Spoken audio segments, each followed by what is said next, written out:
ఈరోజు వాళ్ళు హీరోలుగా ఈరోజు తిరిగి వచ్చారు. ఎందుకంటే అందులో భాగంగా మన ఆదోని పట్టణం నుంచి దాదాపు 90 మంది శానిటరీ ఇన్స్పెక్టర్ పులికొండ మరియు శ్రీనివాసులు గారి ఆధ్వర్యంలో దాదాపు 90 మంది పోయి మనం చూసాం వీడియోలు. వీళ్ళు పోతే అక్కడ ఏం పని చేస్తారనేటువంటి వీడియోస్ మనం చూస్తుంటే అసలు ఒళ్ళు జలధరించిపోతుంది.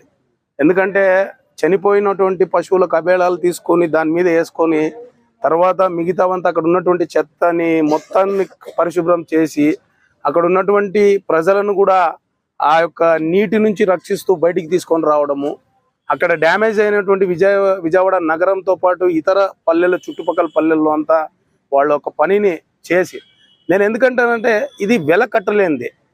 మన ఇంటి ముందు మనం చెత్త పడితేనే మనం ఊడ్చుకోలేని పరిస్థితిలో మనం ఉన్నాం ఈరోజు. ఎందుకంటే ఓపెన్ గా చెప్తున్నాను, ఎందుకంటే మనం ఇంటి ముందు ఉంటే ఎవడో వస్తాడులే